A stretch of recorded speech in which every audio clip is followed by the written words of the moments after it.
Bismillahirrahmanirrahim. Assalamualaikum warahmatullahi wabarakatuh dan salam sejahtera. Ahli panel dan sidang hadirin yang dirahmati Allah. Segala pujian kepada hadirat Allah Subhanahu wa taala kerana dengan limpah kurnia dan izinnya dapat kita bertemu secara atas talian walaupun tidak dapat bersemuka akibat pandemik ini. Namun tidak mengapa. Bersama saya Siti Zubaidah binti Embu Icuk selaku moderator anda pada hari ini. Hadirin yang dihormati, sebelum saya tajuk forum kita pada hari ini di mana berkaitan dengan isu falsafah iaitu ideologi atau pemikiran yang memfokuskan kepada apakah landasan ideologi yang Malaysia boleh aplikasikan di dalam sistem ekonomi negara. Sebelum mengupas topik ini dengan lebih lanjut, terlebih dahulu saya memperkenalkan barisan panel kita pada hari ini. Baiklah, panel yang pertama, Segak Bergaya Saudara Muhammad Ali bin Abdul Manaf. Panel yang kedua, Segak dan Pandai Bertutur Kata Saudara Muhammad Syafiqul Ihsan bin Razali. Selamat datang diucapkan kepada kedua-dua ahli panel kita dan terima kasih kerana sudi meluangkan masa dengan menyertai forum perbahasan kita pada hari ini. Tanpa membuang masa, kita terus kepada persoalan yang pertama ditujukan kepada panel pertama kita. Saudara, apakah yang dapat didefinisikan dengan ekonomi? Assalamualaikum dan salam sejahtera semua. Terima kasih kepada Cik Moderator Saudari Zubaidah di atas soalan yang diajukan.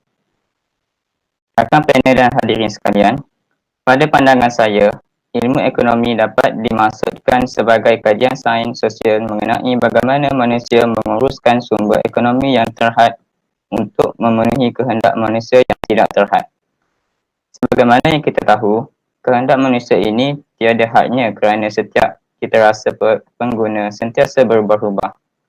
Hal ini menyebabkan pengguna, saya rasa itu sahaja penerangan saya pada soalan ini. Kembali kepada Cik Moderator.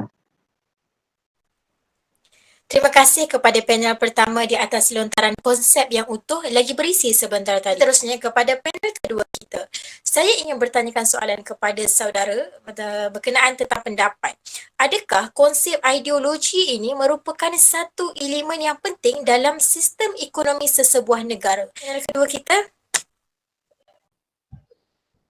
Terima kasih kepada saudari moderator. Soalan menarik daripada Cik Moderator kita pada hari ini. Baiklah, daripada pendapat saya, ia sememangnya penting. Bayangkan jika kita memandu kereta menuju ke satu tempat yang belum pernah kita pergi dan hanya mengharapkan papan tanda sahaja, pasti kita akan sesat. Apabila kita menggunakan alat penghubung iaitu alat GPS sebagai penunjuk arah, berkemungkinan besar peratusan untuk kita sesat itu adalah sedikit. Sama seperti konsep ideologi ini yang merupakan penunjuk arah yang terpenting kepada sesebuah organisasi, terutamanya negara bagi mengemudi kelancaran sistem ekonomi untuk mencapai objektif mereka. Hadirin yang dirahmati, lebih-lebih lagi apabila ideologi ekonomi boleh menjadi asas kepada kita untuk berfikir seperti mana konsep asalnya, iaitu mampu membuatkan manusia berfikir untuk mencipta taraf kehidupan yang lebih baik di dunia dan membantu manusia dalam mencapai sesuatu kemajuan menggunakan akal fikiran akan datang. Sekian, terima kasih. Kembali kepada Cik Moderator. Terima kasih kepada saudara Syafiqul. Sungguh intelektual pemikiran dan pandangan panel kedua kita pada hari ini. Memang tidak dapat disangkal lagi bahawa ideologi ekonomi adalah hasil pemikiran manusia yang bukan sesuatu yang tetap atau tidak boleh diubah kerana ia boleh diperbaiki dan dikemaskini sepanjang masa mengikut peredaran masa dan keadaan. Rakan-rakan ahli panel dan sidang hadirin sekalian. Seperti mana yang diketahui umum, terdapat 3 ideologi utama atau aliran pemikiran yang diaplikasikan di dalam sistem ekonomi di dunia, iaitu sistem ekonomi Islam, sistem ekonomi kapitalisme dan sistem ekonomi sosialisme yang dikenali sebagai ekonomi konvensional.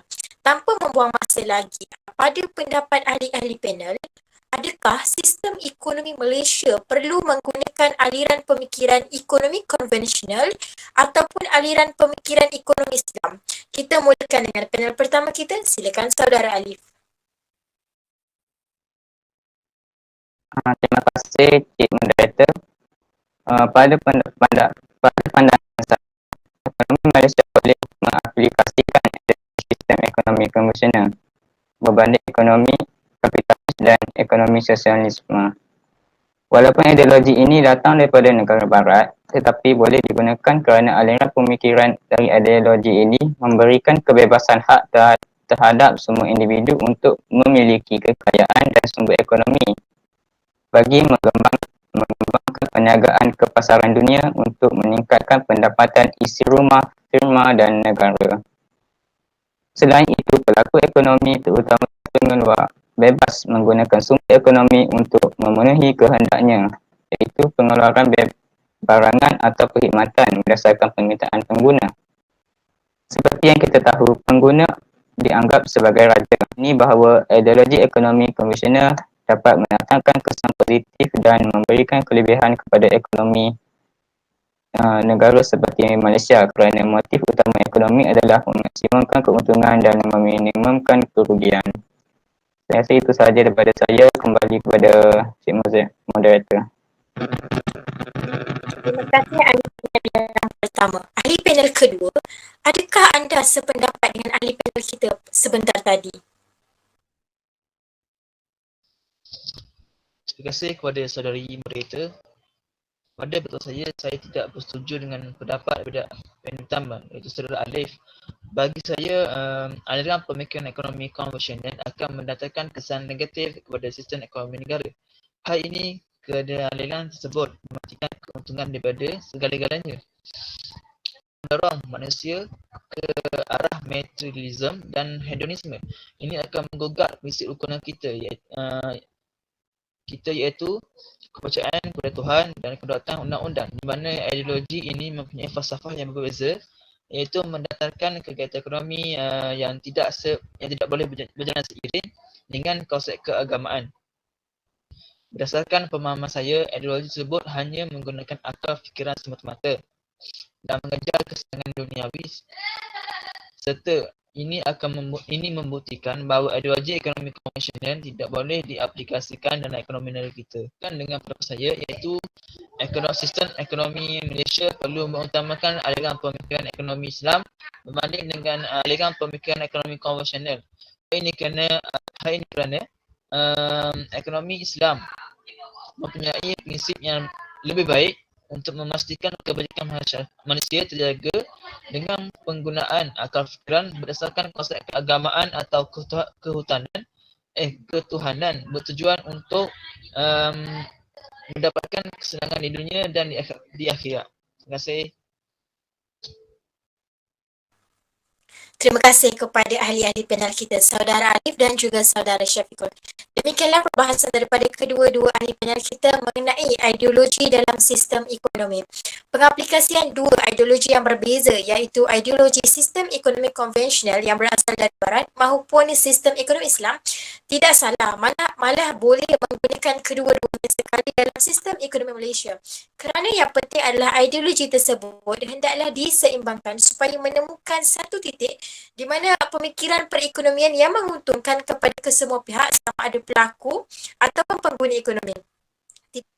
Baiklah sidang hadirin sekalian. Jika ada daripada para hadirin yang mempunyai soalan yang sedang berlegar di ruang fikiran, bolehlah mengajukan soalan tersebut kepada ahli-ahli panel kita. Diharapkan rakan-rakan panel kita bersedia untuk menjawab persoalan tersebut. Dipersilakan hadirin sekalian. Assalamualaikum warahmatullahi wabarakatuh. Saya Najwa.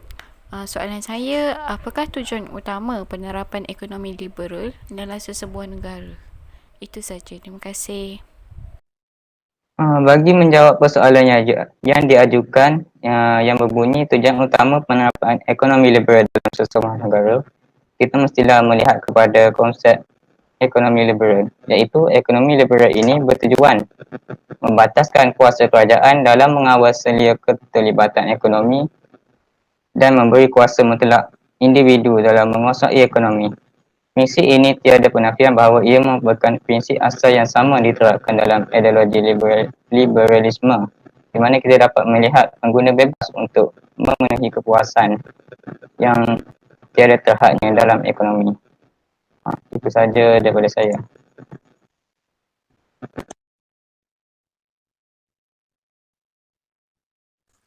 Soalan yang seterusnya, ada soalan tak?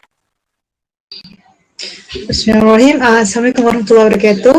Saya ada soalan yang ingin saya tujukan kepada panel, iaitu apakah langkah yang wajar diambil oleh orang Melayu bagi menghadapi dasar ekonomi British yang meminggirkan rakyat pribumi? Itu saja soalan saya.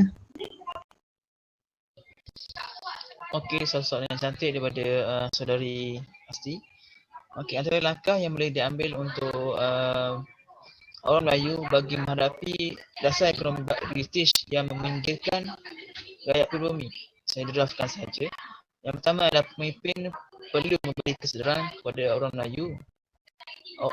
Yang kedua adalah orang Melayu perlu diberi pendedahan tentang kegiatan ekonomi. Yang ketiga adalah pihak kerajaan perlu memberi galakan kepada orang Melayu untuk menceburkan diri dalam bidang ekonomi. Seterusnya adalah orang Melayu itu sendiri perlu meningkatkan ilmu pengetahuan mereka tentang ekonomi. Okay. Terima kasih. Seterusnya ada soalan lagi. Assalamualaikum. Saya ada soalan. Okey, zakat merupakan antara faktor yang menjadikan ekonomi Islam gemilang dan terulung. Jadi apakah sebenarnya sumbangan zakat terhadap ekonomi negara? Terima kasih kepada yang bertanya. Fardu zakat adalah sebuah instrumen yang wujud dalam sistem ekonomi Islam yang menduduki peranan penting dalam dasar Islam. Daripada kenyataan ini, saya dapat berikan dua sumbangan zakat kepada ekonomi negara. Pertama sekali, zakat membantu dalam keseimbangan pendapatan negara melalui pengagihan pendapatan daripada golongan kaya kepada kumpulan sasaran asnaf. Zakat meningkatkan permintaan agregat dalam negara. Aktiviti ekonomi berjalan dengan lebih rancak apabila pengagihan zakat kepada asnaf meningkatkan kuasa beli mereka, lalu menambahkan memberikan kembali kepada menderita. Okey, terima kasih kepada para hadirin yang sudi bertanya dan saya harap jawapan yang diberikan oleh para panel kita sebentar tadi menjawab kehendak soalan yang ditanyakan. Sekian saja pada hari ini. Saya akhiri forum perbahasan pada hari ini dengan lafaz yang mulia. Wabillahi taufiq wal hidayah. Wassalamualaikum warahmatullahi wabarakatuh.